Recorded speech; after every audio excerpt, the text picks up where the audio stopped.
We are live. We are live. Welcome to College Football's Peek Around the Corner with your host, Greg Flugar. We cover everything in college football because we love everything in college football. And if you do as well, if you love everything in college football, please subscribe to our channel. Smash the like button if you like our content. Share the video with your family and friends if you want to support this college football rebel outpost, the home for the college football sickos, with a donation to help us keep the lights on and grow the channel. Hit that $ where you make your comment, and I'll get to you super chat as quick as I possibly can. Welcome on in, everyone. Welcome on in into the studio that sits on the corner, the very corner of Keith Jackson Parkway and Kurt Gowdy Avenue. Do not be afraid. Do not be afraid to become a legend with your comments and with your phone calls. September 17th, Wednesday. Today we are going to be making our picks against the spread. 14 games. I think it's 14 games. We talked about them yesterday. Right now, the PATC Gridiron Einsteins, the family, you all are 18 and 28 against the spread. Yours truly, Greg the Cooler, 21 and 25. I feel confident. I got to tell you, I think we're going to see Greg the Gold on the Aftermath show this Sunday. I'm feeling confident about a lot of these games. We are going to be making our selections here real soon. We are going into the Holy Smokes Theater. I have been hinting at this for days. Last Friday, I began to hint that we were going to have to go into the Holy Smokes Theater. We have not had a Holy Smokes Theater update for quite a while. This is the first time that Kansas and Utah have entered into the Holy Smokes Theater when it comes to the ACC drama. Now, what does that mean? Why are they in the Holy Smokes Theater? Why are they sitting down in the first row when this is about the ACC? Because I know there's a growing acknowledgement, the chatter behind the curtain, that the Kansas-Utah candidacy into the P2 might have an impact on the other ACC schools and what happens with the ACC and its schools. It isn't just what Brett McMurphy said. If you've been watching this live show, if you've been watching us over the last year, we were the ones that peek around the corner that said, we've always said, and so has everybody else, we've always said that Kansas is on the Big Ten expansion list. They have been for a long time. And we've also been saying, and we also said about Kansas, that if the SEC goes to 20 schools, that Kansas might be that 20th school. But when that ACC settlement happened earlier rather than later, I think that hurt the Jayhawks' ability to get to the Southeastern Conference. But, we could be wrong. But whatever. Kansas is in the theater for lots of good reasons. For Utah, I gotta say, I am very happy. I'm very happy that Brett McMurphy mentioned Utah. Brett McMurphy is not saying that Utah is going to join the Big Ten. He did not say that. I'm not saying that. I've never said that. But I have been saying for over a couple of years that Utah is much higher they are a Big Ten candidate. And I've given the reasons why. I'm going to give you more reasons why today, because we've been poking and we've been prodding since Brett McMurphy talked on the Ari Wasserman, Andy Staples On 3 show. And we have a little bit more information to share.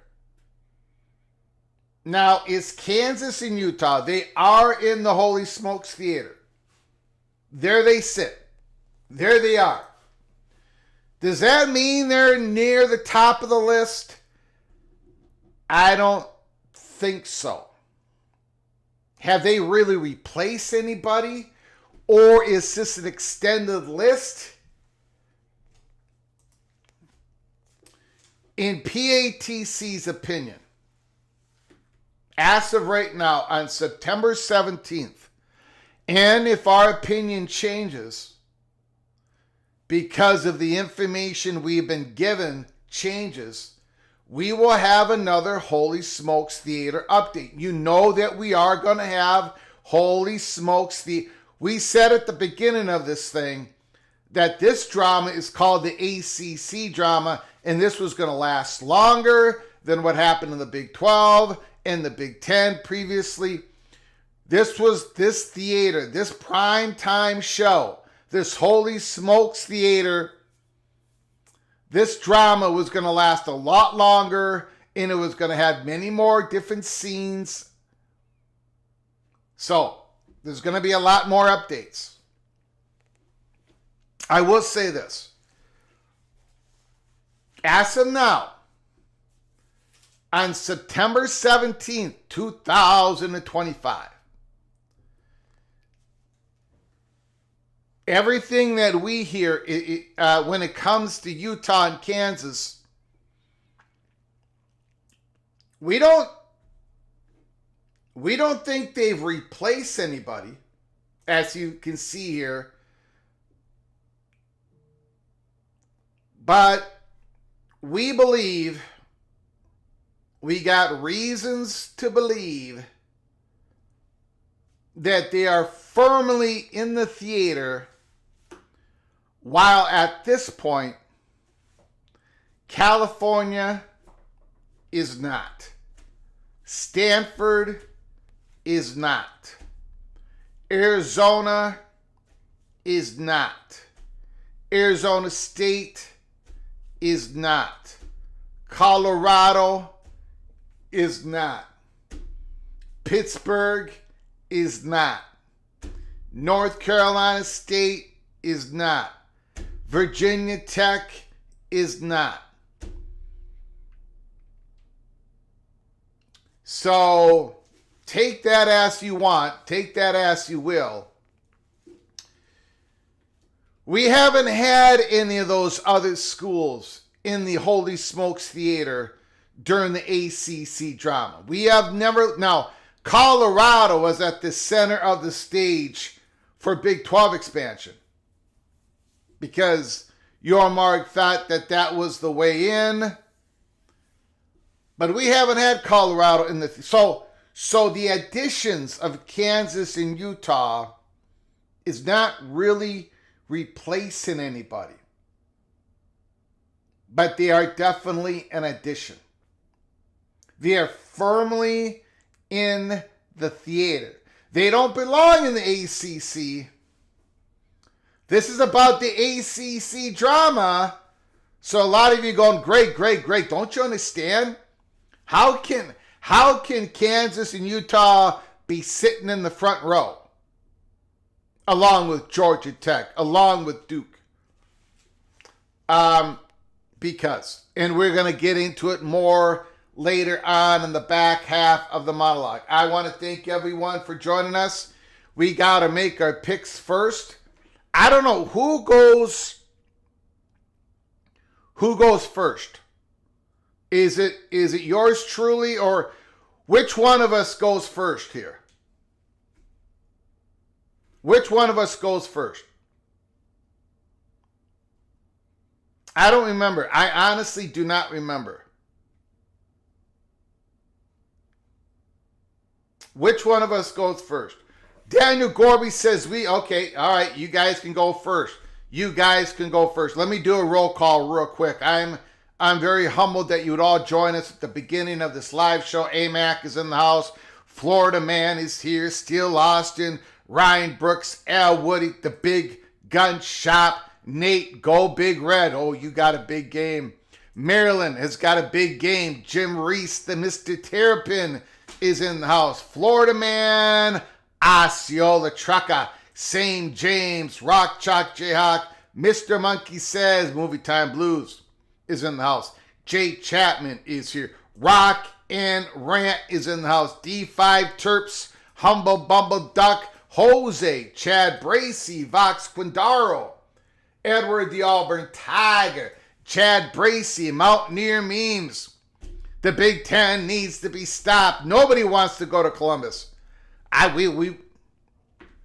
We got to go to Columbus. The Gophers have got to go to Columbus October 4th. I think we're in trouble.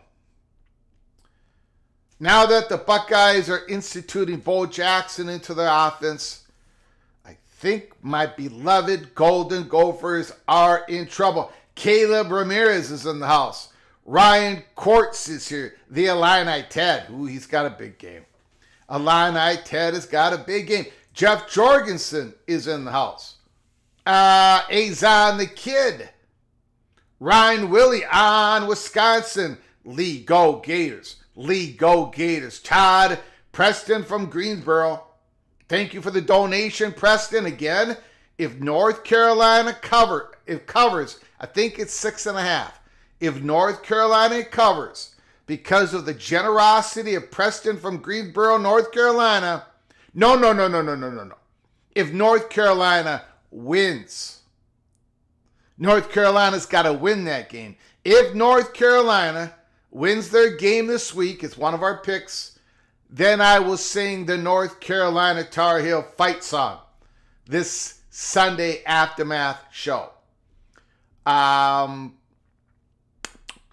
Deadeye Yo is in the house. Christopher Mercado is here.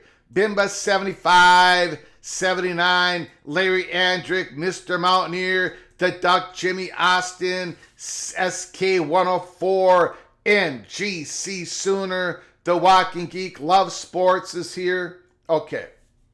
A lot of people are here. SEC is here. All right. Let's still now. Okay, you guys are going first. We got to make our picks first, and then we'll go into the Holy Smokes Theater. If you missed it,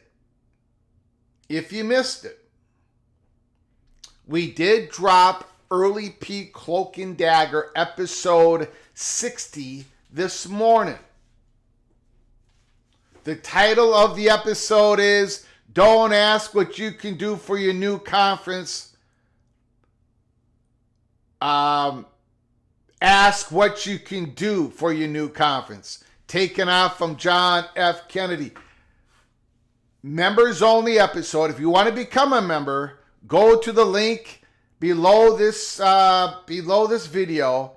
There is a link in the description box. Hit that link. It will take you to our channel and go become a new member of our PATC family. Okay, we did drop episode 60. So the members, Preston from Greensboro, Larry Andrick, Jimmy Jose. I see there's members all through the chat.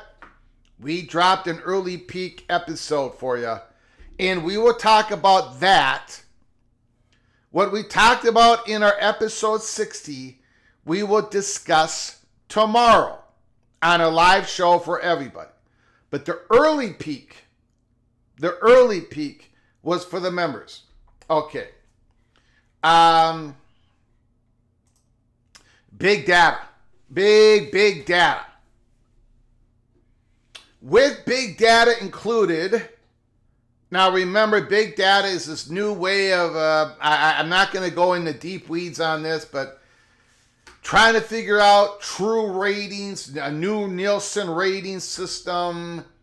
With big data included, total viewing of college football through week 3 is now plus 24% and easily pacing a record high. The move to big data is impactful, but doesn't account for most of that growth. Look at here. It's possible that too much is being made of Nielsen's big data numbers. The old panel only, which is the way it's been done for years, the old panel only numbers that are still being produced, and in those numbers, total college football viewing is up plus 16% through week 3. The growth isn't just because of the change in measurement. I just want to put that out there. All right. Let's get to it.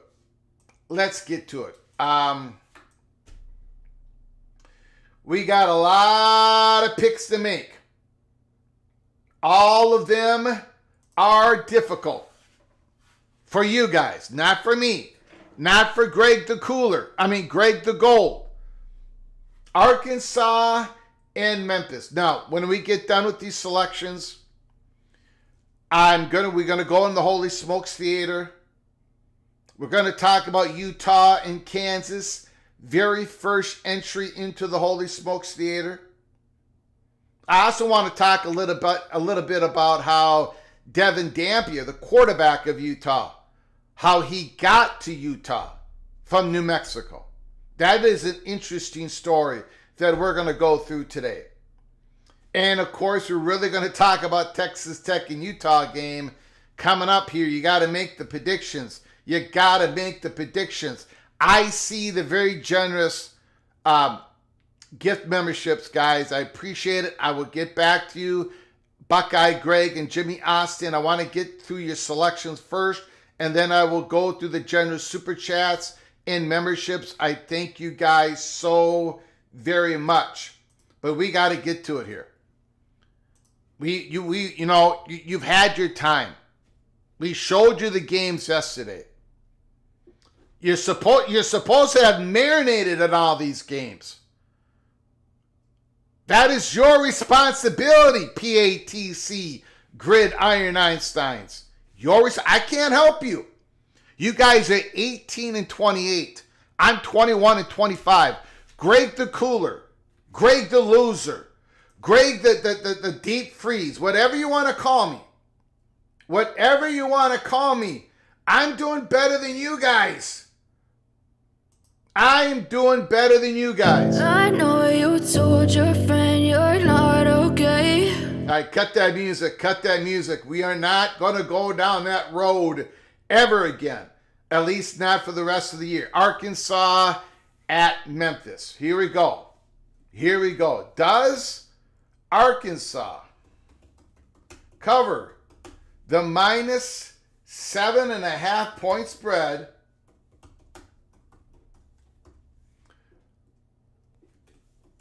versus, oh geez, what is my problem here? Versus Memphis.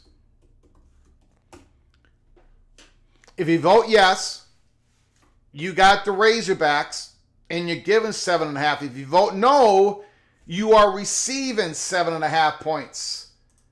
The voting begins now.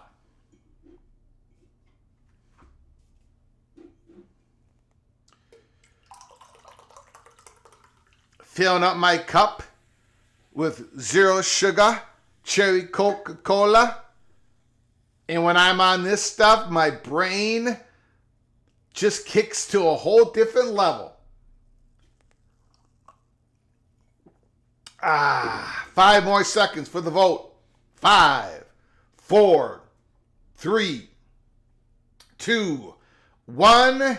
Yes, 62% of you take Arkansas. Very interesting. The Razorbacks, you all took them at 7.5. Maryland and Wisconsin. Maryland at Wisconsin. Ryan Willie is in the house. I wonder how he's going to vote. We've got a few Terrapins in the house. The Terrapins have outnumbered the Evil Badgers. How is this going to go? Does Wisconsin cover the minus 10.5 point spread versus Maryland? If you vote yes, you got Wisconsin and you're given 10.5. If you vote no, you want Maryland and receive 10.5. The voting begins now.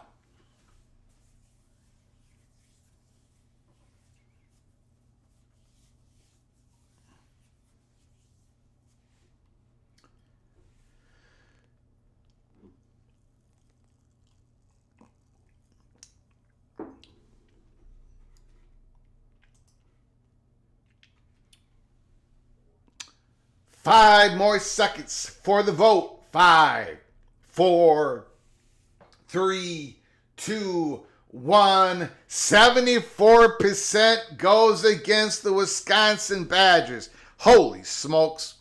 All right, Maryland. All right, 10.5 points. Can you cover it? The PATC Gridiron Einsteins, they say yes. Oh boy, here we go. This rivalry is going to stop for a while, I believe. The 104th meeting between the Mustangs and the Horned Frogs.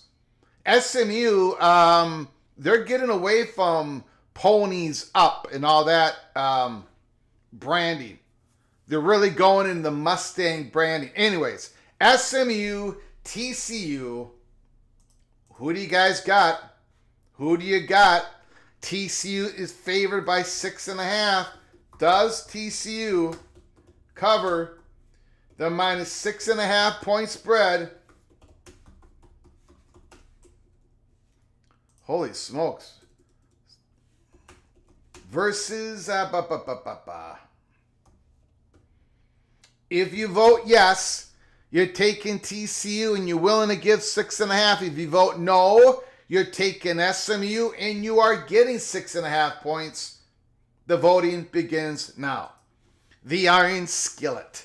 Absolutely.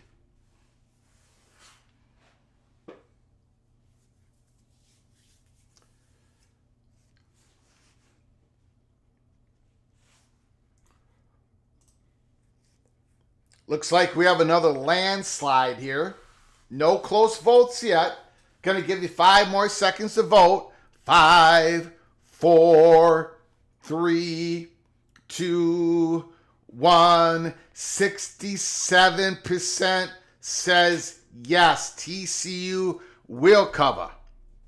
TCU Horned Frogs will cover. So far, the PATC Gridiron Einsteins. I've got Arkansas, Maryland, and TCU. Here we go. Oh boy.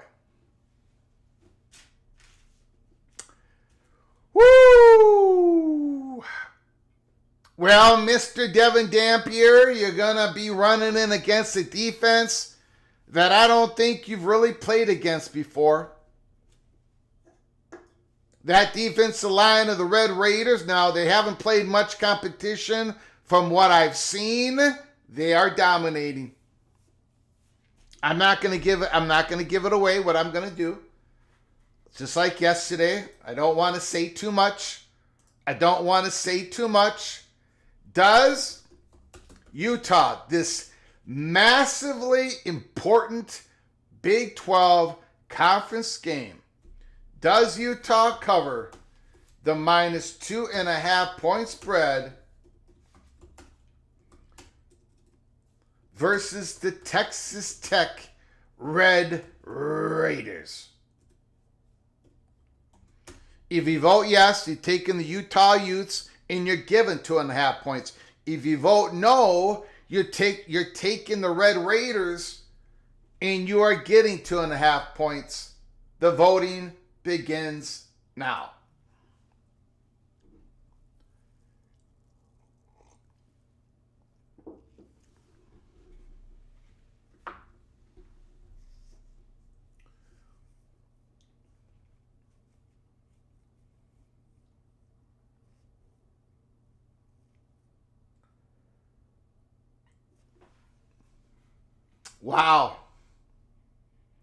Wow, look at the votes. 5 more seconds to go. 5, 4, 3, 2, 1. 55%, 56% takes Utah. Last year, the PATC community was mocking the Utah Utes all during the season, and now they're all jumping on the bandwagon. Suddenly, Kyle Whittingham is a great coach again. Now, suddenly, he's a legendary coach again. Utah Utes, they cover, according to the PATC Einsteins, Michigan and Nebraska. Now, yesterday, I put out incorrect information. Yesterday, I said that Nebraska had lost 27 straight games against ranked opponents. That was incorrect. My apologies. The fat guy from Minnesota spoke incorrectly. The streak of losses against ranked opponents for the Nebraska Cornhuskers does not sit at 27 games. It sits at 28 games. Nebraska has a 28-game losing streak against ranked opponents. Come Saturday in Lincoln, Nebraska, they're at home against a ranked opponent, the Michigan Wolverines. So take all that in consideration when you are making this vote. Does, God, I don't know what I'm doing. Does Michigan cover the -2.5 point spread versus Nebraska? If you vote yes, you're taking Michigan and you're willing to give 2.5 points. If you vote no, you're taking Nebraska and you're getting 2.5 points. The voting begins now.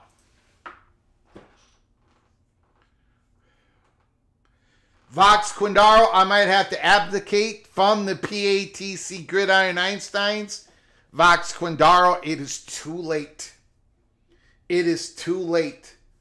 You cannot leave. This is your home.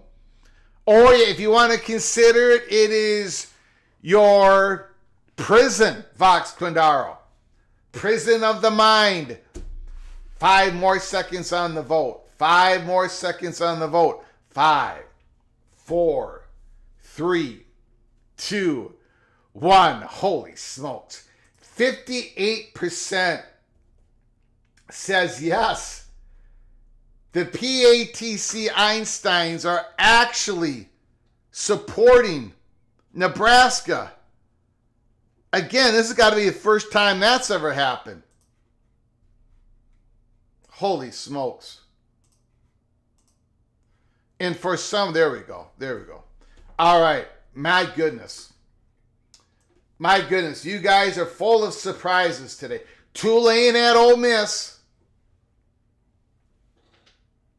A lot of steam out there about Tulane's head coach, John Summerall, being on these hot board lists. I don't have him on the Virginia Tech. I don't have him on the UCLA. I think he's going to end up somewhere else. We'll talk about that later in the season. But Tulane at Ole Miss. In fact, Lane Kiffin said today that he thought John Summerall would be a head coach of an SEC team next year. I don't know if Lane Kiffin is playing with the minds of Tulane by saying that, but that's what he said. Okay, here we go. Does Ole Miss cover the -11.5 point spread versus Tulane? If you vote yes, you're taking Ole Miss, the Rebels, and you're willing to give 11.5 points. If you vote no, you're taking the Green Wave and you're getting 11.5 points. The voting begins now.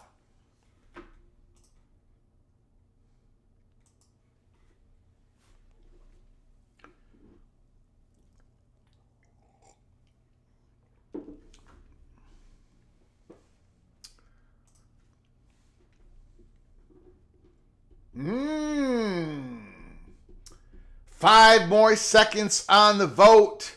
5, 4, 3, 2, 1. 56% says no. Ole Miss will not cover. The PATC Gridiron Einsteins take the Tulane Green Wave. Oh boy. SEC action. Jackson Arnold versus John Mateer. Jackson Arnold, he leaves Oklahoma, goes to Auburn. John Mateer rides in, and now he rides into Norman, and now he is the #1 on the PATC Heisman watch list going into week 4. Oklahoma is favored by 6.5 points. Does Oklahoma cover the -6.5 point spread versus Auburn? If you vote yes, you're taking Oklahoma and you're willing to give 6.5 points. If you vote no, you're taking Auburn and you are receiving 6.5 points. The voting begins now.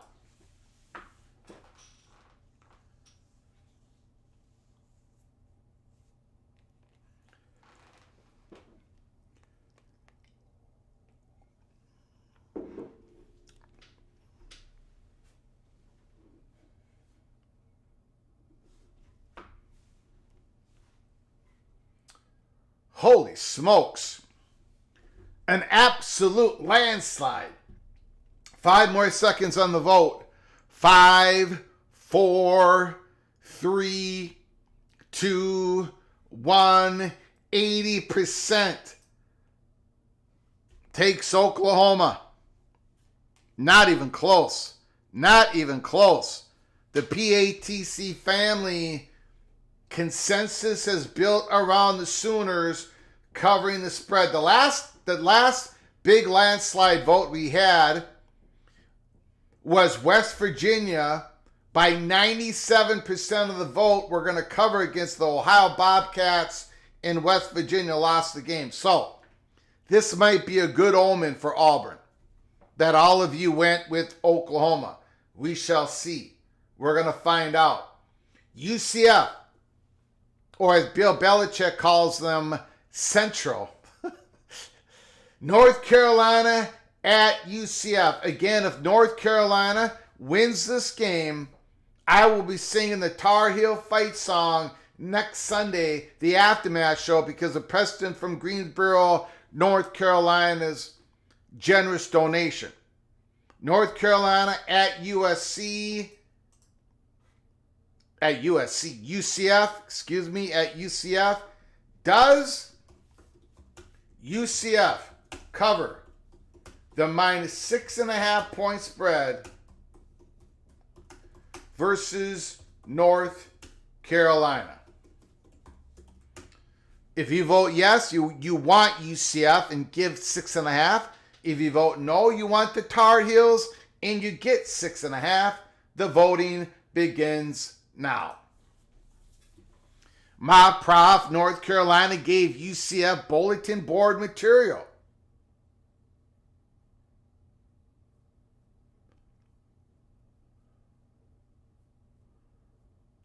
Illini Ted, we've all been burnt too many times by believing in Auburn.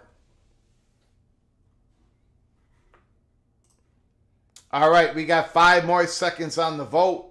5, 4, 3, 2, 1. 57% says yes, UCF will cover. Wow. Okay. I'm going to try to keep my mouth shut right now. North Carolina State and Duke. Duke has lost 2 in a row. The North Carolina State Wolfpack have won 3. They're 3-0. It's at Duke. Duke is favored by 3.5 points. Is that making anybody nervous? Is it? Does Duke cover the -3.5 point spread versus NC State? If you vote yes, you want Duke and you're willing to give 3.5 points. If you vote no, you want the Wolfpack and you're going to receive 3.5 points. The voting begins now.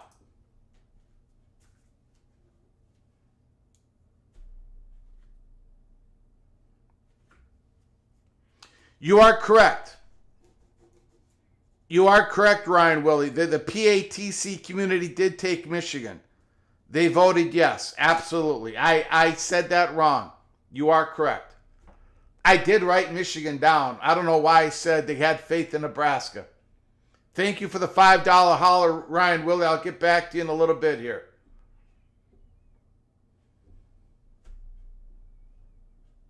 Five more seconds on the vote. 5, 4, 3, 2, 1. 62% says no. Duke will not cover. The PATC Einsteins take North Carolina State in 3.5 points. West Virginia versus Kansas. The line is 13.5. Again, we talked about these games yesterday. Does Kansas cover the -13.5 point spread versus West Virginia? If you vote yes, you want Kansas and give 13.5 points.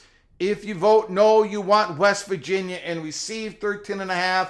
The voting begins now.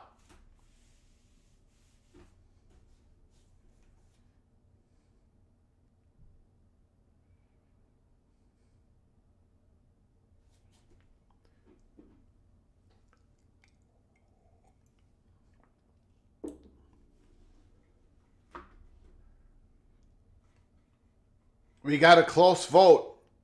We got a close vote. 5 more seconds.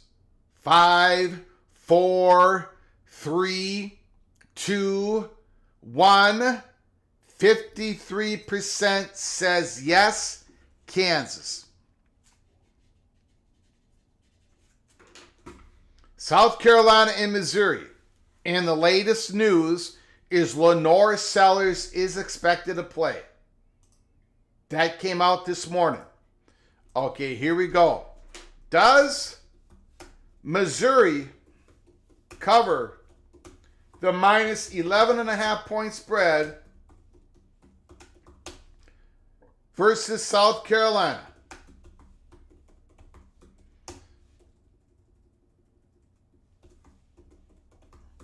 If you vote yes, you take Missouri and you give 11.5 points. If you vote no, you're taking the Gamecocks and you're receiving 11.5 points. The voting begins now.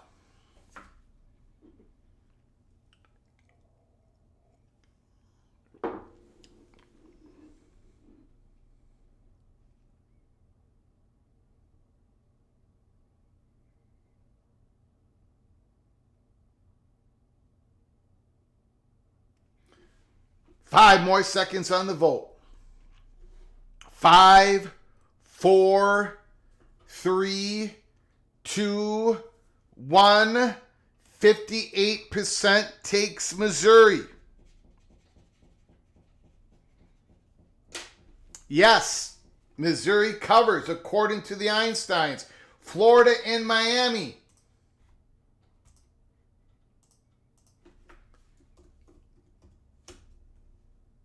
Does Miami cover the minus 7.5 point spread versus Florida? If you vote yes, you're taking the Hurricanes and willing to give 7.5. If you vote no, you're taking the Gators and you're getting 7.5. The voting begins now.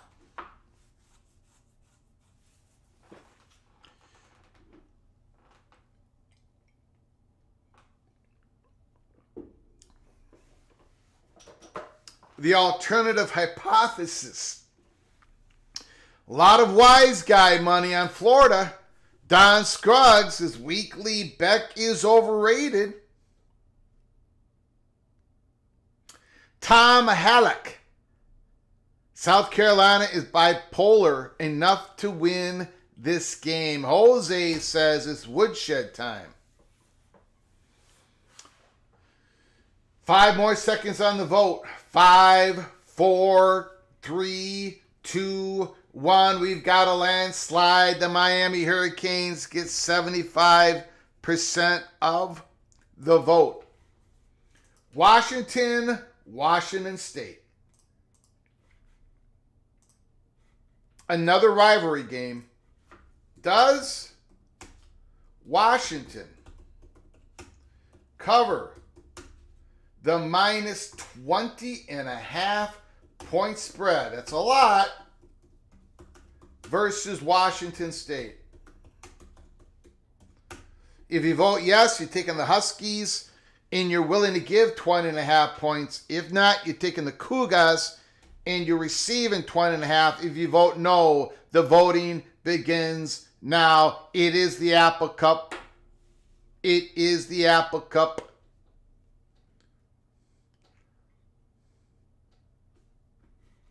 We've got a couple of more games. No, we've got 4 more games left after this one. And then we're going in the Holy Smokes Theater. Update in the Holy Smokes Theater.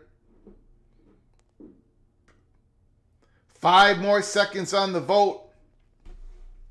5, 4, 3, 2, 1. 58% takes Washington. 58% takes a Washington. BYU at East Carolina. Oh boy. Here we go. Here we go. Does BYU cover the -7.5 point spread versus East Carolina? If you vote yes, you're taking BYU Cougars and you're willing to give 7.5. If you vote no, you want the Pirates and receive 7.5. The voting begins now.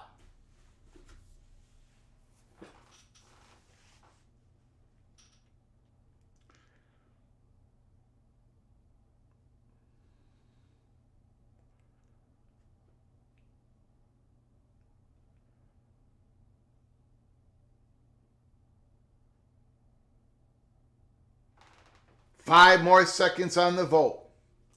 5, 4, 3, 2, 1. 72% says yes, they are taking BYU. Illinois at Indiana. My goodness.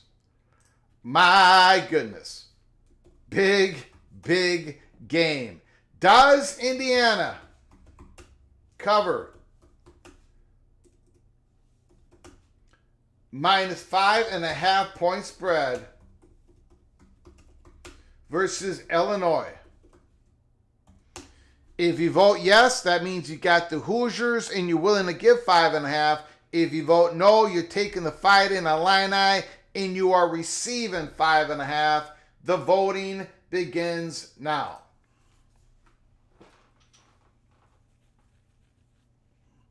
Illini Ted, the disrespect is real.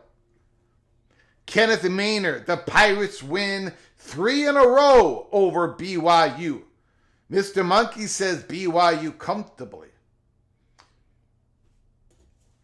My prof, it's time for the Illini. Expansion crush, Mr. Hoosier. Daniel Montcastle says Indiana by 30. 5 more seconds on the vote. 5, 4, 3, 2, 1. 61% says no. The PATC Einsteins are taking Illinois to cover. Illinois to cover. California, San Diego State. JKS, true freshman quarterback, first road game at Snapdragon. Let's go. Let's go. Does California cover the -12.5 point spread versus San Diego State? If you vote yes, you're taking the Golden Bears and you're willing to give 12.5. If you vote no, that means you're taking the Aztec and you're receiving 12.5. The voting begins now.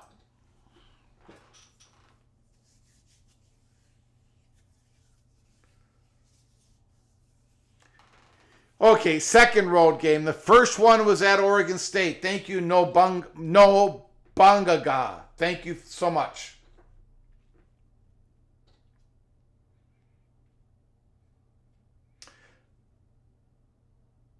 Five more seconds on the vote. 5, 4, 3, 2, 1. 77% takes California. I am not surprised by that at all. Okay, the last game. Here we go. And then I will make my selections. I'll do them real quick. I think you guys probably know who I'm taking in most of the games. Does USC cover the -17.5 point spread versus Michigan State? If you vote yes, that means you want the Trojans and you're willing to give 17.5. If you vote no, you're taking Sparty and you are receiving 17.5 points. The voting begins now.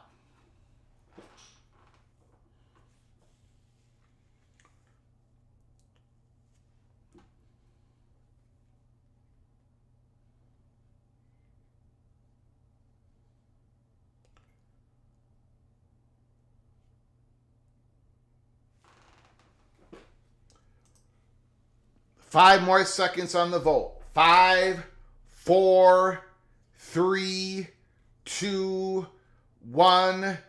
56% says no.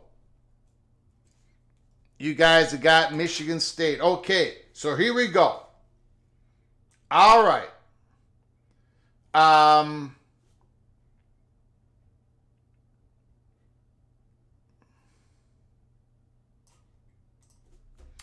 Arkansas, Memphis. I've got Arkansas. I am not a believer in Brandon Lewis, the quarterback of Memphis. He's done pretty good thus far, I have to admit. But against the Razorbacks, I think the Razorbacks save Sam Pittman's job for another week. I've got Arkansas. Maryland and Wisconsin. This is a no-brainer. Absolutely no-brainer. This is an automatic win. This is what we call a 5-star lock. The Maryland Terrapins are going to easily cover. Easily cover. SMU, TCU.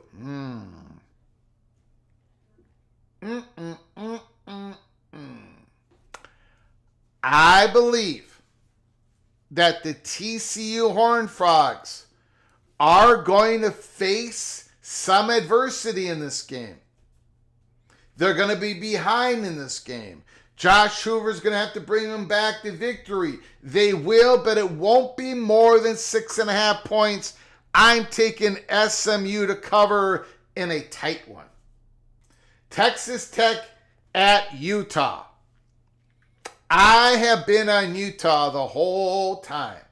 The whole time. -2.5. They've been playing bully ball, like we said, during the off season. I had Utah finishing 4th, Texas Tech 6th. I'm not changing. I think Utah's just a little bit of a better team.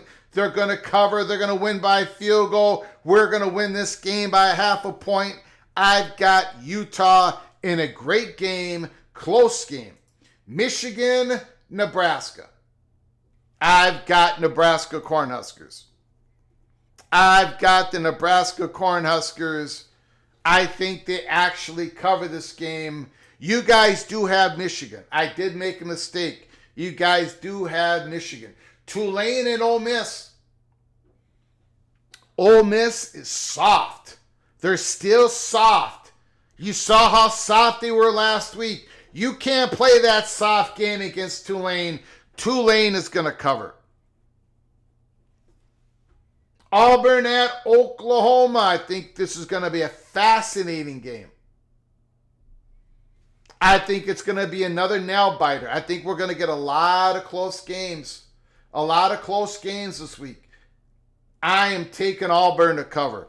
Absolutely. The Auburn Tigers are going to cover. Oklahoma might win a very close game. This is a no-brainer. You guys took UCF, you're out of your mind. You're out of your mind. I know North Carolina looked horrible. I'm taking Bill Belichick. I know he was a disaster. He might be a disaster. But I cannot take Scott Frost over Bill Belichick. I cannot do it. I am taking North Carolina to cover. They're going to cover. At least they're going to cover. North Carolina State and Duke. I think Duke rebounds. I think Duke wins this game rather easily. West Virginia at Kansas. I'm going to take the Kansas Jayhawks. South Carolina at Missouri. You all know where I'm going with this. I think Missouri Tiger wins this game by 3 touchdowns or more. I think it's going to be a shellacking. Florida Miami. I think this is going to be another shellacking. I am taking Miami. I think all these are locks. I'm taking Washington. Another shellacking. BYU, East Carolina. East Carolina probably will win this game. I said it. East Carolina is probably going to win this game. Most definitely going to cover. ECU, East Carolina is going to cover. Bear Bachmeier, first road test. It's going to be a struggle. Illinois at Indiana. I'm taking the Hoosiers. I'm taking Indiana. I think I got all the respect in the world for Illinois. If they go down and beat Indiana, then Illinois has got a great shot to get to the playoffs. But I think Indiana, I said at the beginning of the season, I think this Indiana team is even more talented than they were last year. I'm taking the Hoosiers. I'm taking California. You guys know how I feel about JKS. I saw them against my beloved Golden Gophers. That lefty has the best arm in all of college football. He ain't the best quarterback. He's not the best quarterback yet, but he's got the best arm. As an 18, 19-year-old true freshman quarterback, JKS of the Golden Bears has the best arm. And then finally, Michigan State and USC. I'm taking Michigan State in a backdoor cover. Michigan State will be down by 20. They'll score a touchdown with 1:30 to go. The Sparties will lose by 13. That is a 5-star lock. Michigan State. Okay, so this is what we got. This is what we did. Hold on. I got Arkansas. You all have Arkansas. I've got Maryland. You all have Maryland. I've got SMU. You all got TCU. We both got Utah. I've got Nebraska. You all got Michigan. We both got Tulane. I've got Auburn. You've got Oklahoma. I've got UNC. You've got UCF. I've got Duke. You got North Carolina State. We both have Kansas. We both have Missouri. We both have Miami. We both have Washington. I have East Carolina. You got BYU. I've got Indiana. You've got Illinois. We both have California. We both have Michigan State. All right. That is our picks against the spread for week 4. I want to thank all of you for joining us and doing that. Now we're going to get into the Holy Smokes Theater. Just give me a moment here. Give me a moment to clean something up. Hold on, everybody. We are going to go into the Holy Smokes Theater.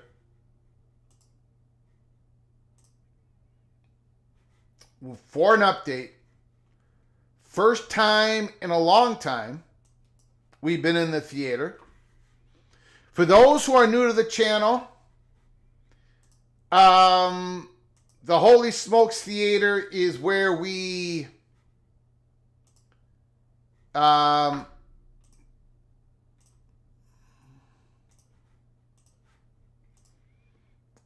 talk about dramatic things that are going on in college football. Usually it's around conference realignment. It doesn't have to be about conference realignment. It's going to be about other things as we go forward in this channel in the years ahead. But for lately, it has been about conference realignment. If you were with us during the Big 12 drama, Big 12 poaching the Pac-12, in the Holy Smokes Theater, it is a place where we could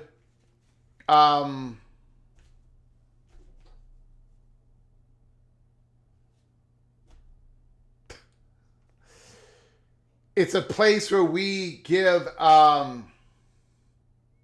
good information. We nailed the Big 12 situation, and of course the USC and other stories that we have broken and covered. It's a way for us to cover it by information we've been given without burning bridges, and in a way that I can give some details, but not give a whole lot of some things I can't talk about, but and I'm hoping to do it in an entertaining manner. Okay? In an entertaining manner.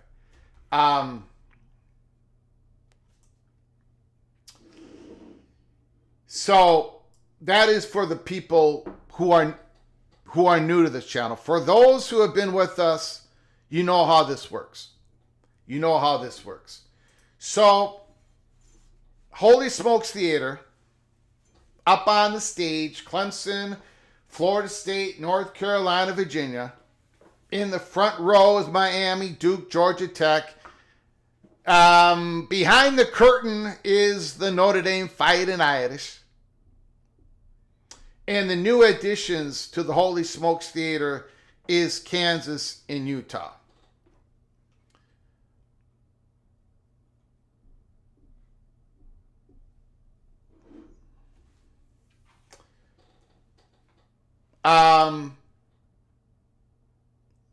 For those who've been covering this, for those who've been watching us,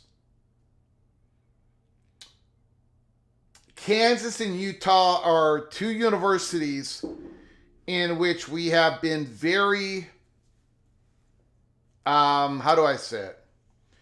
We've been out there on the front edges, giving you the peek around the corner on the very positive perception that both universities get. Now, Kansas is not a shocker. Kansas has been part of the Big Ten expansion list forever, and they're gonna continue to be on there until they join the Big Ten or join the SEC. They're going to continue to be on the candidate. That's not a shocker.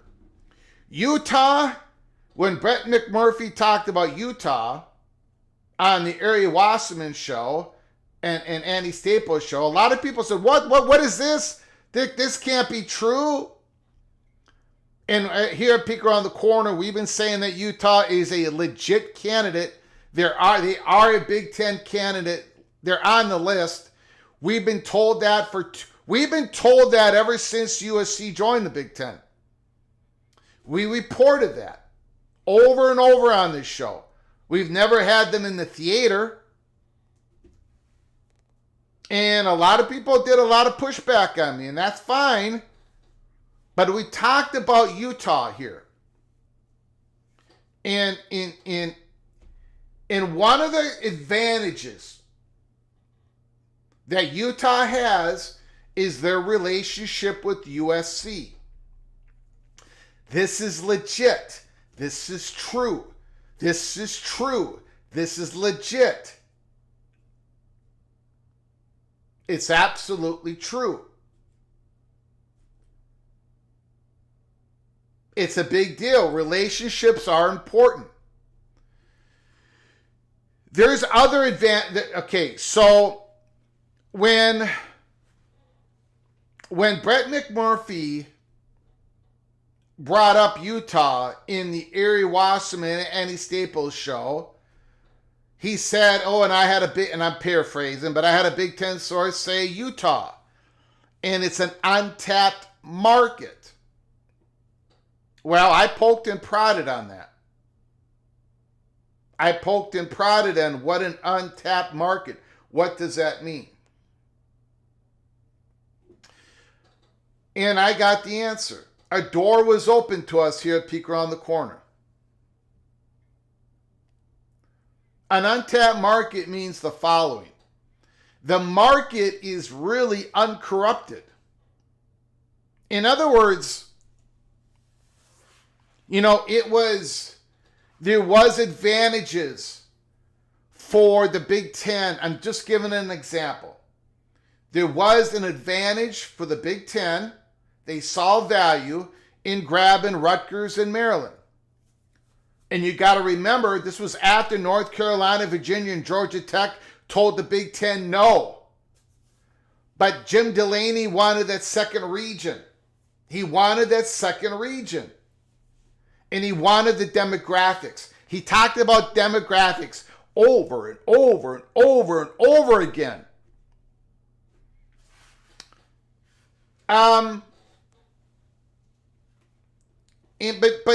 But those markets, even though they're big and even though the demographics and all that, those were corrupted markets. In other words, there was a lot of Big Ten alumni living in those states. A lot of big Michigan alumni living in New Jersey. A lot of Big Ten alumni living in Maryland, working close into Virginia, working for the... And that's good. Don't get me wrong, that's good. That's good, that's valuable, that's good.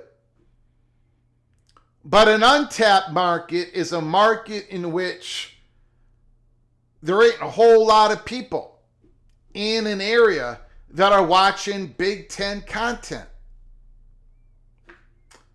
Utah is an area that isn't watching a whole lot of Big Ten content. It's an untapped market. The market is growing. Oh, and one other thing.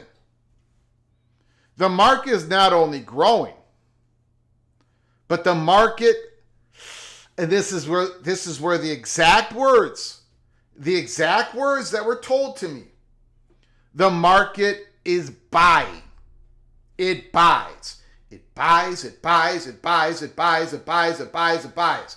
It's why NHL rolled on in. It buys.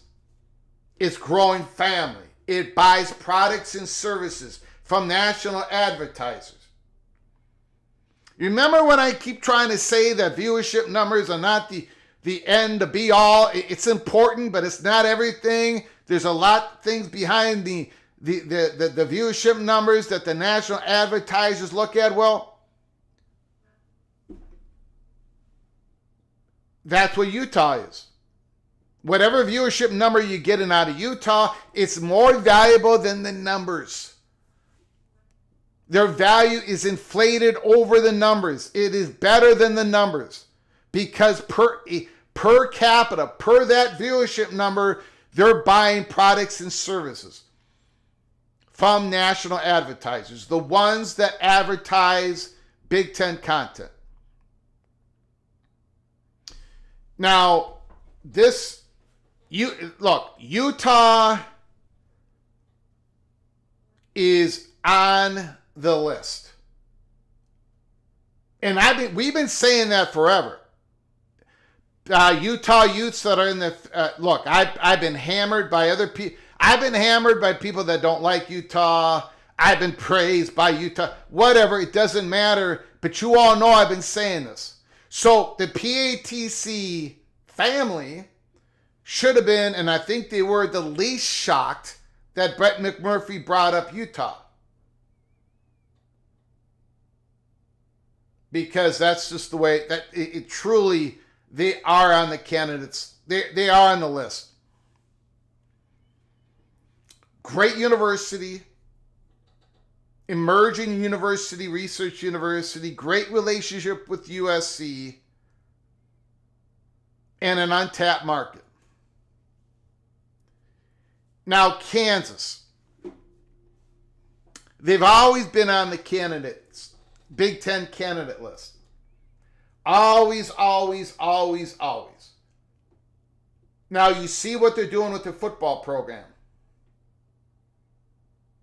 Right? You're seeing the investment that you're seeing in the football program. It ain't just the investment in the football program. It's the investment in the university.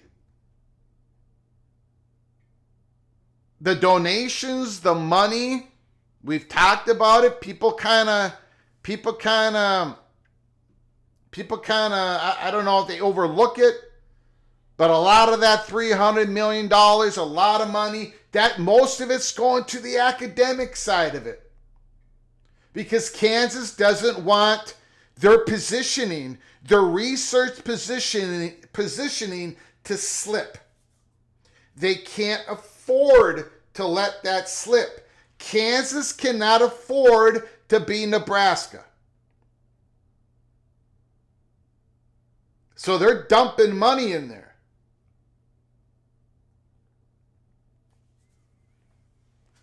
Vox Quindaro is correct. Kansas has upgraded everything.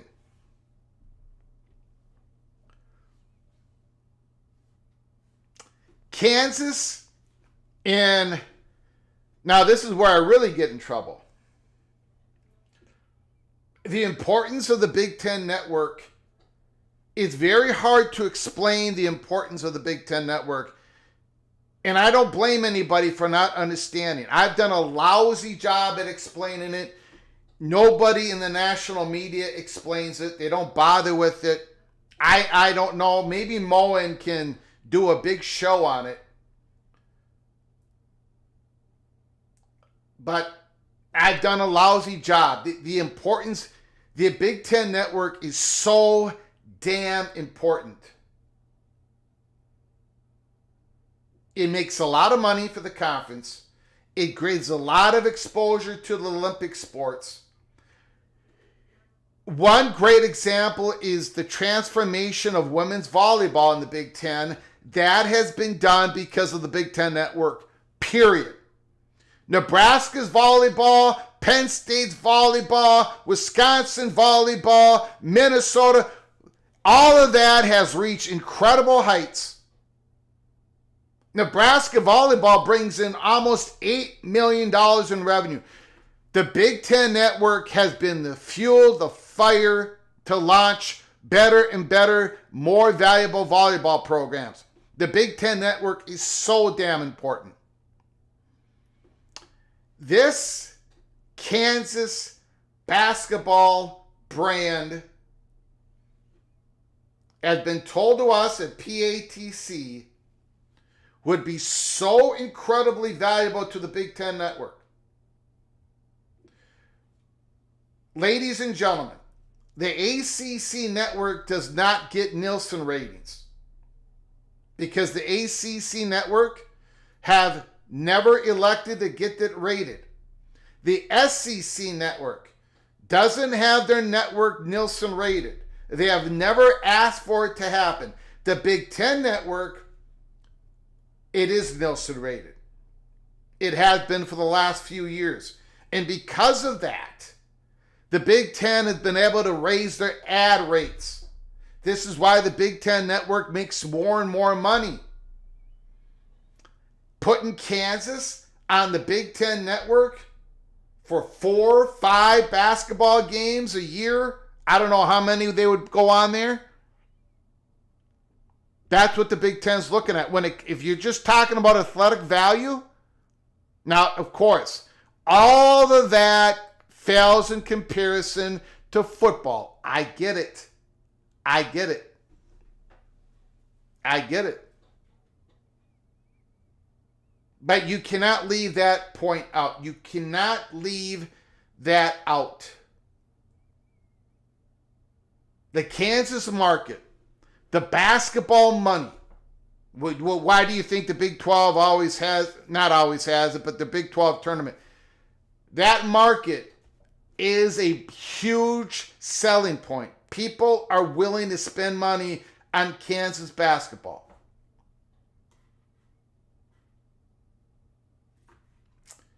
Now, what is interesting? What is interesting is this. I don't have all the answers. In fact, I probably don't have any of the answers. Nobody does. One of the interesting aspects that is new to all this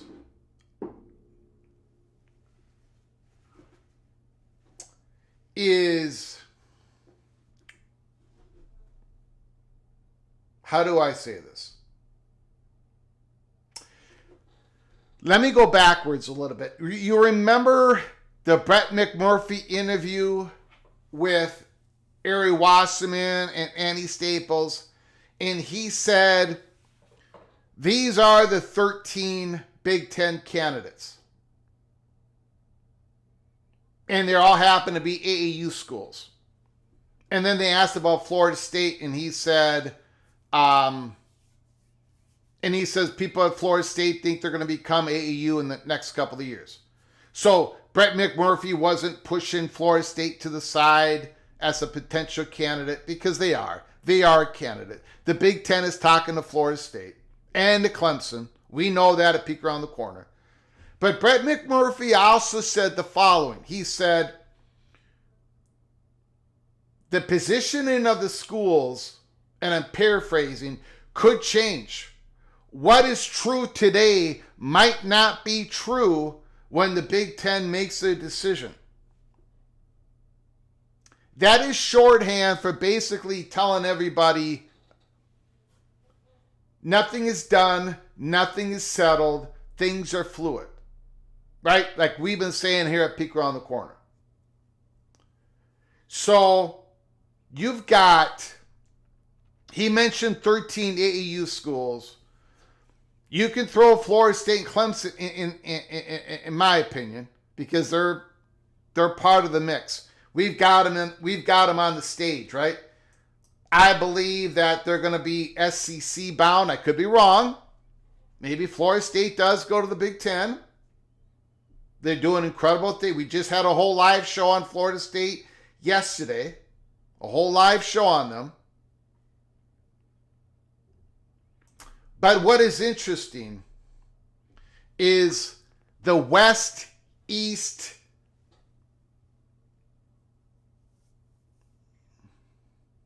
politics of the Big Ten. You know, the larger these conferences get, the more difficult it is to come to decisions. Brett McMurphy says the Big Ten, and I'm paraphrasing, has a big old large net. They've got a lot of universities on the list, at least 13 AAU schools on the list, and think the positioning could change. That's what he said. I believe the major reason all that is true, I do not disagree with any of it. Everything he said, we've been saying at Peek Around the Corner for the last year. No, for the last 18 months. But one of the reasons why things are fluid, things are active, things are not done, things are not settled, and everything else is the inside politics of the Big Ten. And within those politics of the Big Ten, I think we're starting to see, there's always been voting factions in the Big Ten. I've explained them before to y'all. But I think we are starting to get some power being used from the western part of the Big Ten Conference. I think the Big Ten universities such as Oregon and Washington, USC, UCLA may not be folding into the Northwestern, Minnesota, Michigan, Wisconsin voting bloc. I don't think USC, UCLA, Oregon, and Washington, they're definitely not folding into the voting bloc of Iowa, Ohio State, Penn State. So instead of having two different factions and coming up with a compromise, coming up with a blend, I got a feeling, because the doors have been open to us here at Peek Around the Corner, that there might be three factions in which a compromise, the correct blend, might have to be struck. Now, again, how do I say this? Let's just say, for right now, on September 17th, 2025, I'm not going to say pure speculation. I'm going to say about 35% of that was speculation.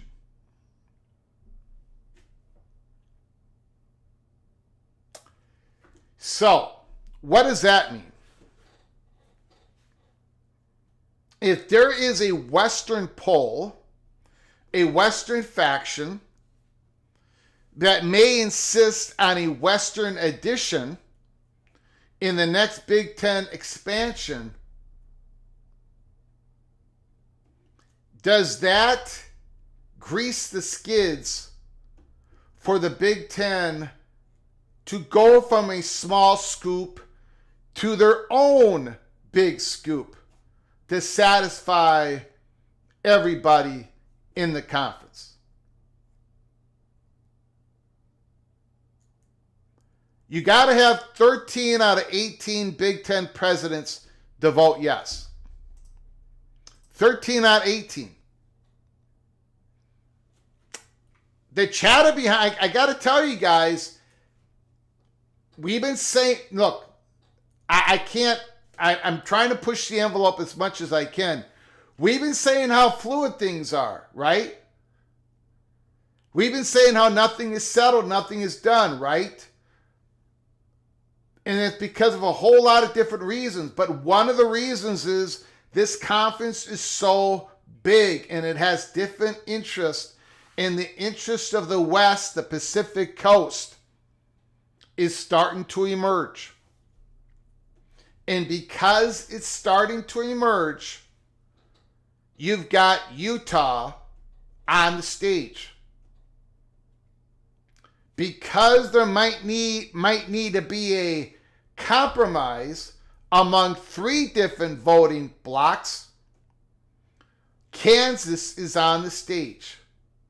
And because the Buckeyes and Penn State have more authority over this expansion than any other in history in the Big Ten, that is why you see Georgia Tech. I got Florida State, right? Georgia Tech, Florida State, Miami, most definitely. So I believe that is what's going on. The Big Ten's got, everybody talks about, and plus North Carolina, Virginia, of course.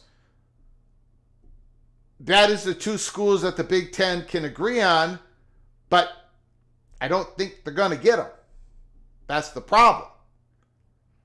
So a lot of people in the PATC family says, Greg, why don't the Big Ten jump in first? Not even take North Carolina, Virginia, take some, because I don't think the conference can agree on it. You need 13 votes. And plus, the closer you get to the next negotiations of the next media rights, the more leverage the conference has over the current and potential media partners. The longer you wait, the more leverage the conference gains. The earlier you pull the trigger, the more leverage the media partners have. We at Peek Around the Corner, we've explained it over and over again. We think the Southeastern Conference acts first. We think it's easier for them to act first. They've got the pro rata clause. But not only that, we think they're incentivized to act first because they've got boots on the ground in North Carolina. They got boots on the ground in Virginia.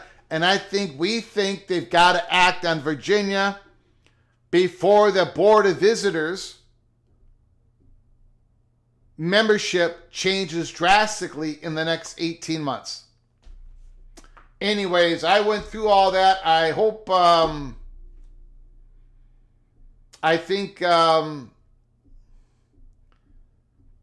then you got Notre Dame. You got Notre Dame. All right, we're going to get to your the Kansas compromise. We are going to get in to your phone calls, but first of all, there has been some very generous memberships in super chats that I got to get to. I do apologize. I did not want to. I wanted to get that update out. I wanted everybody to understand why those 10 universities are in the Holy Smokes Theater. Those 10. We're not saying all those 10s are going to get to the Big Ten and the SEC. We're not saying it's those 10 as for now on September 17th, 2025. It is those 10 that are being talked about the most. From what we have been told by more than one, many more than one person, many people sitting on different perches, some of them a money perch, some of it the chatter behind the curtain. Let me get to your very generous gift membership. Expedition Greg, I did not see who you gave the membership to, but whoever got the membership, please say thank you to Buckeye Greg. Both of you are knighted cloak and dagger. And by the way, for those who became a member today, those who have already were a member, we just released Early Peak Cloak and Dagger episode 60. It's conference realignment related. So if you are a member, make sure you go watch it after this live show is over.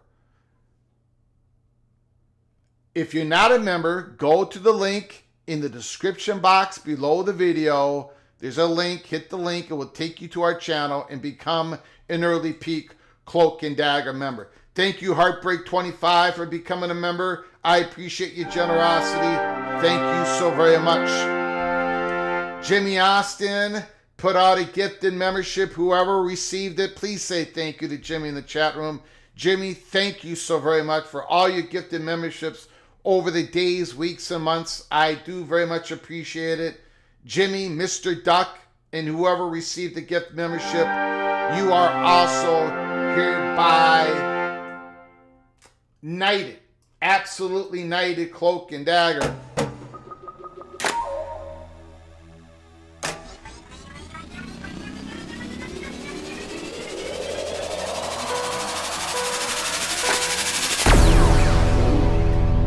Super chat, the Evil Badger, Ryan Willa.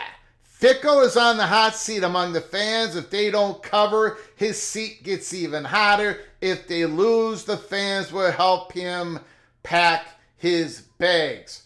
Now, last week, going into week 3, we had Brent Pry and Deshaun Foster on our hot list, and they both were gone. This week, we've got Billy Napier, number 1, Mike Gundy, number 2, Sam Pittman, number 3, Trent Dilfer, number 4, and look who we got at number 5, Luke Fickell. And we've got Tony Elliott at number 6.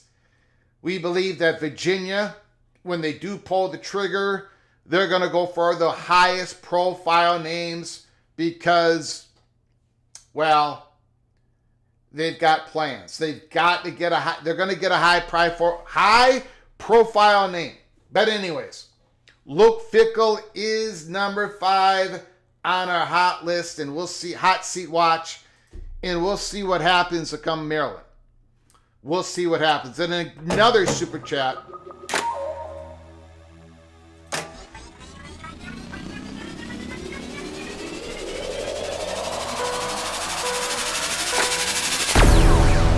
Thank you, Ryan Willie, for the $2 holla. Thank you for picking Maryland, Greg. Thank you for picking Maryland. Well, Ryan Willie, this week I am going to be Greg the Gold.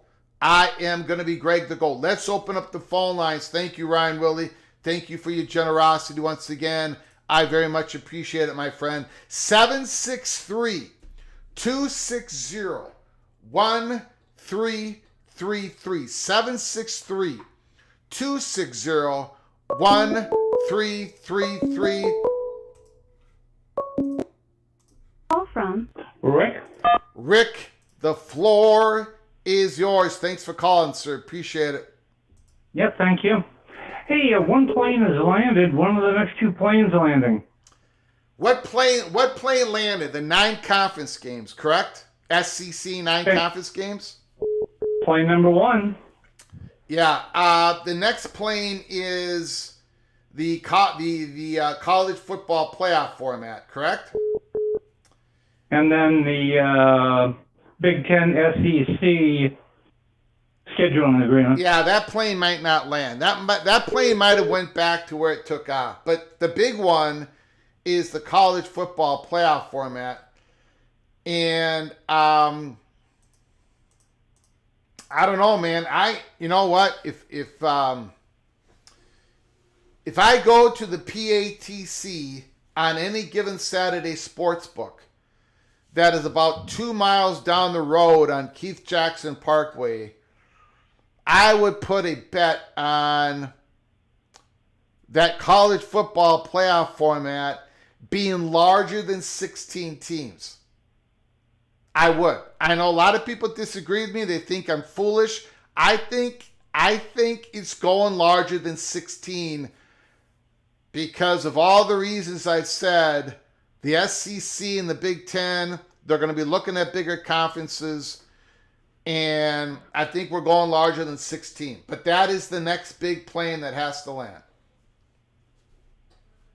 And they've got basically until Thanksgiving to get it done.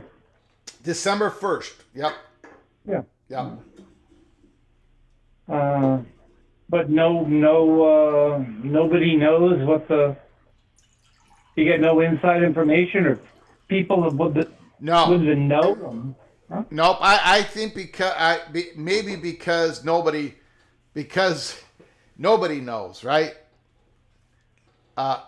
Because I don't think I haven't heard. I do not have any good information on it. Nope. Okay. Well, I appreciate it. Thank you. You got it. Appreciate it, my man. Thank you. Phone lines are open. Thank you. Great call, Rick.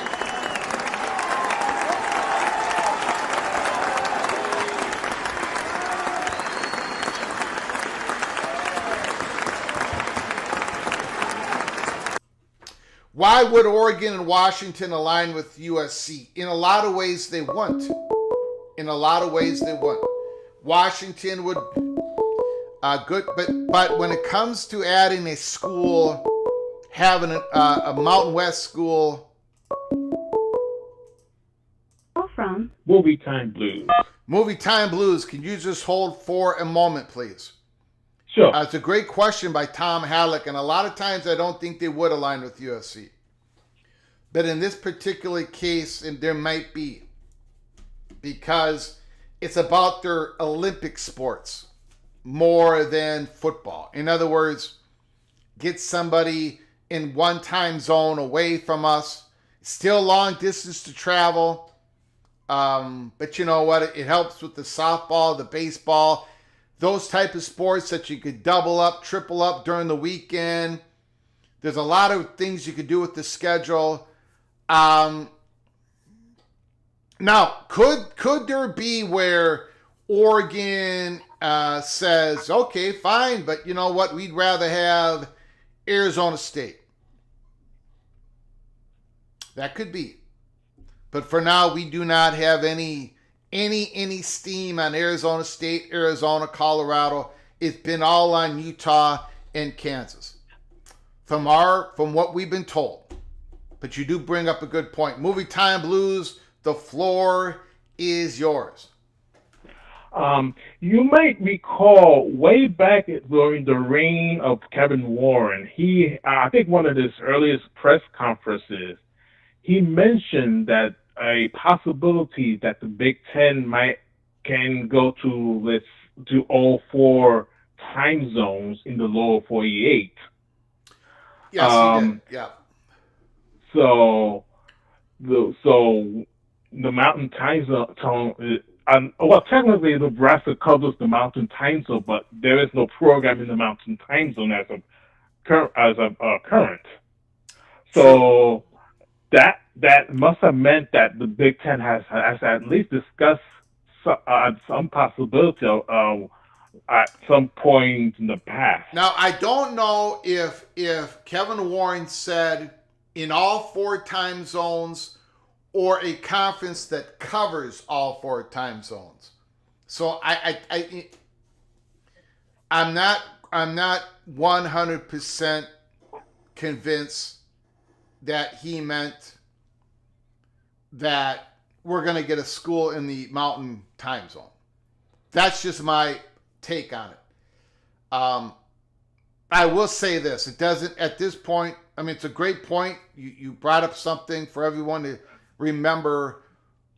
But at this point, it doesn't matter. Utah, and Kansas are on the Big Ten candidates list for right now, for the next 3 or 4 or 5 years. So go ahead, sir. It brings me up to another question. What could Ohio State and Penn State do in exchange for votes from the other two factions? Let's say now, if they would agree with Kansas and Utah, would the other two factions then agree with for Florida State, for example, and Clemson? Well, so we get to the old horse trading situation, right? Yeah. So, and we already had horse trading in the Big Ten during the last expansion. The Ohio State University, Penn State, and Iowa, they acquiesced to the additions of Oregon and Washington. In return, they would have a larger voice in the next expansion. So as we're talking about factions, we're talking about everything, at the end of the day, this one has to go through Columbus, Ohio. This has to go through Ohio State. So, and I think a lot of people are positioning what they want to have happen in the conference in position to horse trade with Ohio State. The Buckeyes have the most leverage in all this. Penn State in the Iowa faction. Iowa, Penn State, Ohio State. So, eventually, when we're talking about horse trading, everyone's trying to get a few chips at the table, but the Buckeyes have the biggest chip. Now, how important is it for Ohio State to get exactly what they want in expansion? Is it that the Buckeyes just want maybe one particular market, one particular university? How important is it for Ohio State, for example, to have the Big Ten flag wave in the city of Atlanta? How big of that is it for Ohio State? How big is it for Ohio State to wave that flag in Miami or Tallahassee? Because if it's really big for them, then they're going to fight for that, and they might be willing to give up this other stuff. We just had President Ted Carter of Ohio State talk about how, well, we might have to have that conversation of unequal revenue sharing. Like I've been saying, that's been socialized for over the last year inside the Big Ten. If the Buckeyes don't get everything they want in this expansion, they might want that increase in revenue to be, that unequal revenue sharing to be a little bit more. But if the Buckeyes get pretty much everything in expansion, then maybe the Buckeyes say, well, we don't need unequal revenue sharing. We just wanted to talk about it. Again, the Buckeyes are getting chips gathered together to negotiate with the other Big Ten universities. They're getting their chips ready. And that's one chip that they're going to play along with Penn State. So, but go ahead, sir. Yesterday I mentioned the blend of Florida State and Georgia Tech. And this is one way that they could satisfy the other two factions. If they only went for a brand expansion, then they might have a situation of disagreement within the conference. That's what I'm thinking right now. So it's possible that Georgia Tech could be part of the compromise. Yep. Yeah, Georgia Tech. Georgia Tech is a great compromise candidate. Miami is a great compromise, great blending candidate. Now, Miami's got this situation with Wisconsin, and that's got to get figured out. But yeah, I agree. I absolutely agree. All right, I'll talk to you next time. You got it. Appreciate it. Movie Time Blues. Thank you so much, sir. Great call. Sure.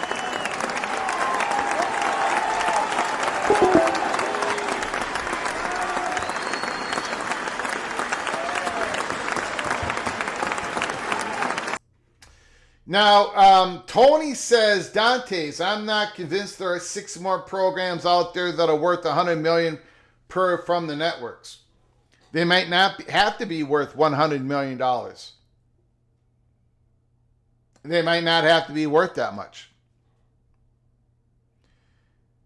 Because if we go in the world of unequal revenue sharing, if schools are willing to come in at half share, if schools are willing to come in at 40 cents a dollar, then they don't have to be worth $100 million to the networks.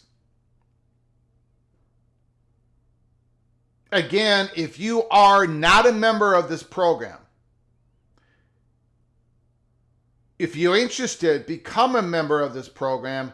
Go to the description box below the video and hit the link and become a member, because we just released episode 60 of Early Peak Cloak and Dagger.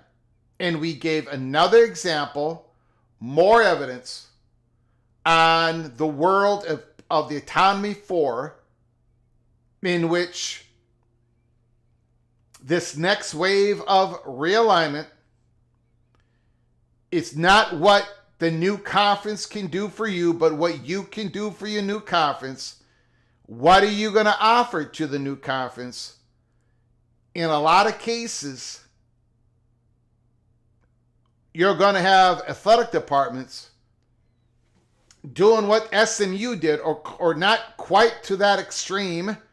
You're going to have athletic departments doing what Memphis tried to do for the Big 12, maybe not to that extreme, but you're going to have a lot of undercutting. You're going to have a lot of saying, we can take care of ourselves. We just want to get that Southeastern Conference invite. We can take care of ourselves. We just want that Big 10 invite.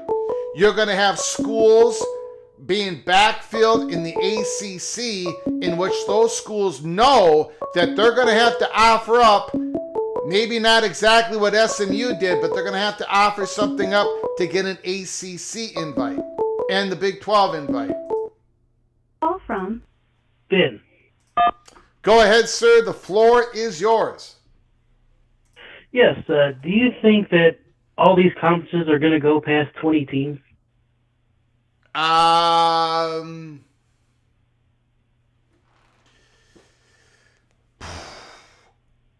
When you say all the conferences, what do you mean by all the conferences? All the Autonomy 4 conferences? Yes, all the Power 4 conferences.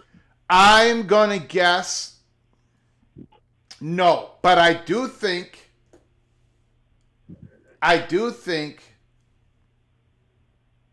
the Big Ten will go past 20 eventually. Okay. And the SEC is a more difficult one to call on that. But I do think the Big Ten does go a little bit beyond 20 at some point. Look, my prediction is the Big Ten does the small scoop here. They add 2. But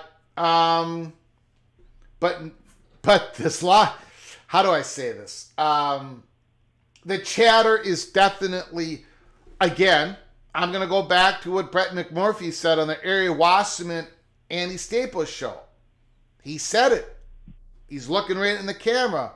And he said, when they asked him the question about Jim Smith, the athletic director of Maryland, when Jim Smith was asked by a radio program inside Maryland sports about Jim Smith being asked how many schools will be in the Big Ten in 2030, Jim Smith, without hesitating, said 20. When they asked Brett McMurphy about Jim Smith, the athletic director of Maryland, saying 20, Brett McMurphy looked in the camera and said, I'm actually surprised that Jim Smith did not say 20 to 24. Brett McMurphy was a little surprised that Jim Smith kept the number at 20 and not give it a range from 20 to 24. And I'm going to speculate on that. I think it has to do with getting enough votes, horse trading, checking all the boxes, creating the right blend, geographically, academic, football brand. They might have to go past 20 in this next wave. They might not have to, but they might have to in this next wave. Go ahead, sir.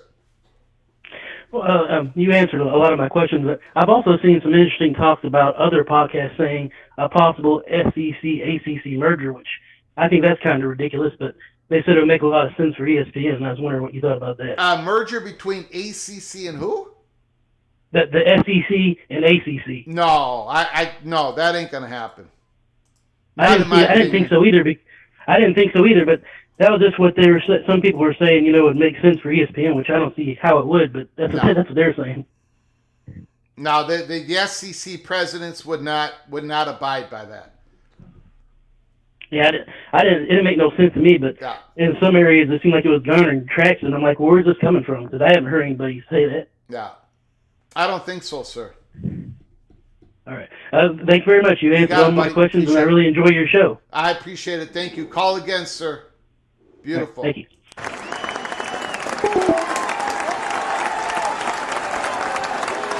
Again, if you are new to the channel, please subscribe to our channel and turn on the notifications. We don't know when we're coming on live next. We cover everything in college football, national, nationwide. So you got to subscribe and turn on the notifications. Thank you so very much. Call from Evil Badger. The Evil Badger. Ryan Willie is on the line. The floor is yours. How are you doing, my friend? I'm doing okay. Two quick things. As far as the possible expansion goes, I have to disagree with that. I believe that the Big Ten might go at 24. I think that the Kansas, I believe that Kansas would be more likely than Utah. They would probably want to bring in Notre Dame would be automatic. Georgia Tech, Kansas. I hate to say it, but Miami, Florida State, and Duke. All right. Have you heard anything, Ryan Willie, about Miami and Wisconsin burying the hatchet? I mean, at some point. I have not heard anything yet. Okay. Actually, the subject has not been brought up. Okay. Around here at all. All right. I've been hearing a little bit of rumors, so.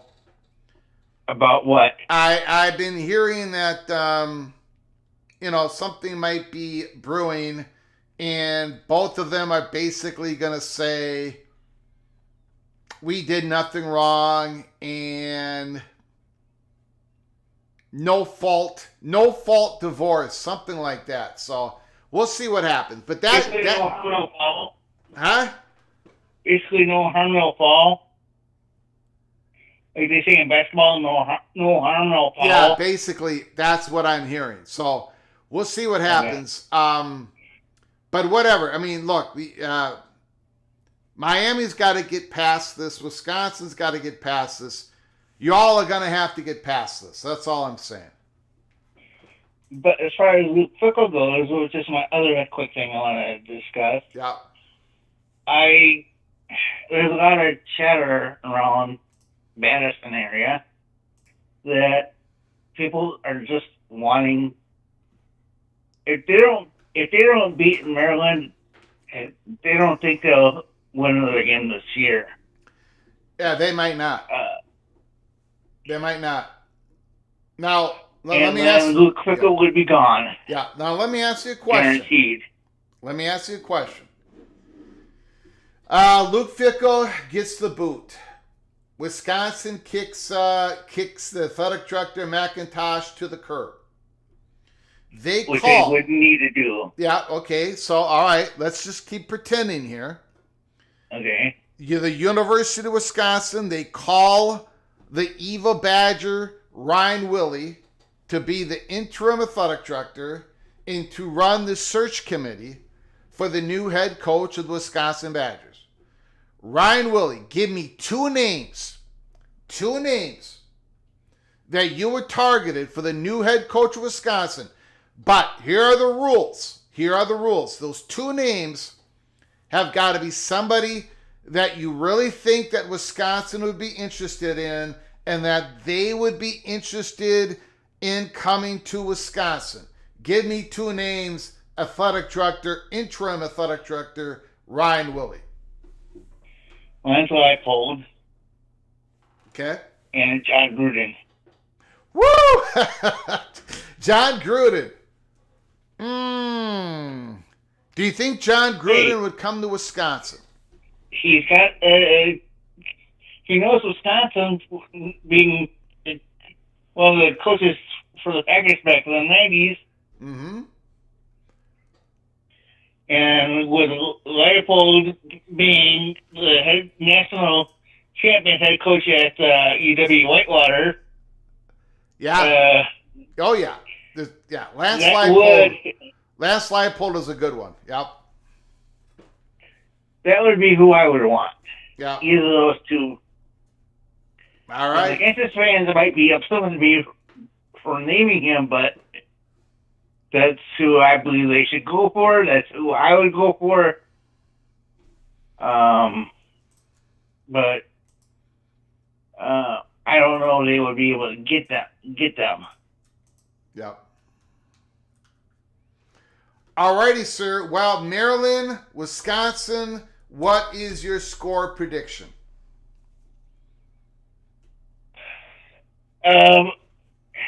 Okay, so I will say that Wisconsin will win by 2 touchdowns. They will cover. Got it. If they lose, I think Fickell is gone after the game. Okay. Alrighty, sir. Right, Thank you, Ryan.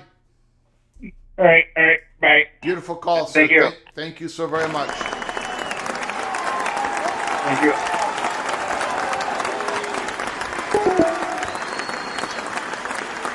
Beautiful call by Ryan Willie, the evil badger.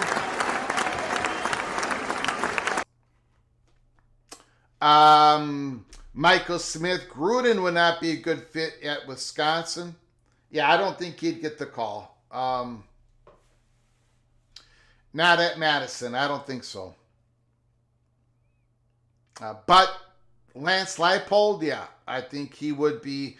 Andy Koltonicky to Wisconsin. He would draw up a million ways to run it up the middle.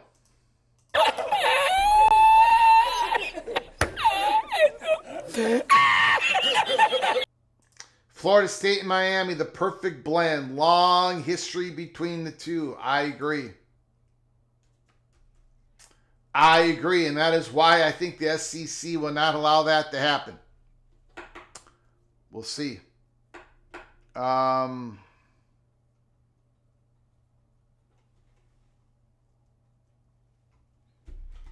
lines are open. 763-260-1333. I do want to thank Expedition Greg, Heartbreak 25, Jimmy Austin for your memberships. I appreciate it.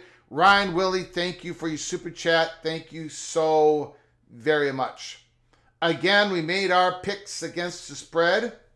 And I just want to hit upon this article. Very interesting article here. Ross Dellinger, today, Wednesday, September September 17th. A combo steal. Quarterback Devin Dampier and offensive coordinator Jason Beck have Utes dreaming big after their tandem jumped to Salt Lake City. Last November, as New Mexico Lobos season came to an end, Jason Beck noticed something was off with his quarterback. Soon afterward, Devin Dampier told his offensive coordinator the news. He'd be entering the portal with the goal of turning his sensational sophomore season onto a spot on a power conference program roster. This made Beck's own decision all the more easy. Courted by a host of Power League schools himself, Beck decided he'd also leave for another conference gig. When Dev let me know he would be leaving, it would at least solidify the idea, Beck said. It was, let me see if I can get a job elsewhere and take Dev with me. Just a few years ago, a quarterback and coordinator actively in the transfer market as a package deal would be unusual. Now, in a new environment, relaxed transfer rules, and the onset of athlete compensation, the quarterback coordinator bundle is becoming all the more common. In fact, it's all the rage. 3 weeks into the 2025 season, at least 4 power programs are each 3-0 after acquiring such a package this season or last offseason. Number 11 Oklahoma plucked offensive coordinator Ben Arbuckle and quarterback John Metier from Washington State. This year, 20th ranked Vanderbilt signed offensive coordinator Tim Beck and quarterback Diego Pavia from New Mexico State after the 23 season. Michigan State employs offensive coordinator Brian Lindgren and quarterback Aiden Childs, both having moved to East Lansing from Oregon State with head coach Jonathan Smith. And finally, number 16 Utah landed the New Mexico duo of Beck and Dampier. While Vanderbilt's bundled acquisition was more unintentional, the others, most notably Utah, seemed purposeful. Get the coordinator and then get the quarterback. When Coach Beck was going to leave, he asked Devin, of these schools, which one would I have the best chance of recruiting you to? Said Curtis Dampier, Devin's father. 6 days after Utah hired Beck, Devin Dampier committed to the school following a 2-week recruiting process that grew more intense than Beck would have liked. Big spending programs like Florida State and Auburn made the decision difficult for quarterback. Vanderbilt, as it turns out, was in the mix too. Ultimately, though, why wouldn't he join his old offensive coordinator, play behind one of the country's best offensive lines, across from a historically top-flight defense, and at a school where his adopted brother played? Utah made too much sense. There were other teams offering more money, but it comes down to who's going to believe in you, Curtis said. You can take the money today, but where's that money going to get you tomorrow? Through 3 weeks of the season, the results are stunning, and no one should be surprised. Dampier, after all, is a season removed from accounting for the 10th most points and 5th most yards in the country in Albuquerque. 3 games in Salt Lake City. He's completed 73% of his passes, 12th best in the nation. He's one of the just 8 quarterbacks with at least 7 touchdowns and no interceptions. He leads the team in rushing, passing, touchdowns. He's averaged 6 yards a run and has thrown only a few more incompletions, 24, as he's played quarters of football, 12. If you haven't watched Devin Dampier play, you should search for highlights immediately. What you'll see is a player resembling many of the great college dual threat quarterbacks of this generation. At 5'11", 210 pounds, he's not the burly, boldish runner of Tim Tebow or Cam Newton. And perhaps so far, he hasn't shown the downfield air skills of guys like Lamar Jackson and Johnny Manziel. But he's accurate enough with tackle breaking moves, nasty ball fakes, sideline speed, and most importantly, the ability to audible after he diagnoses the defensive pre-snap, a freedom bestowed on him by who? His coordinator, Mr. Beck.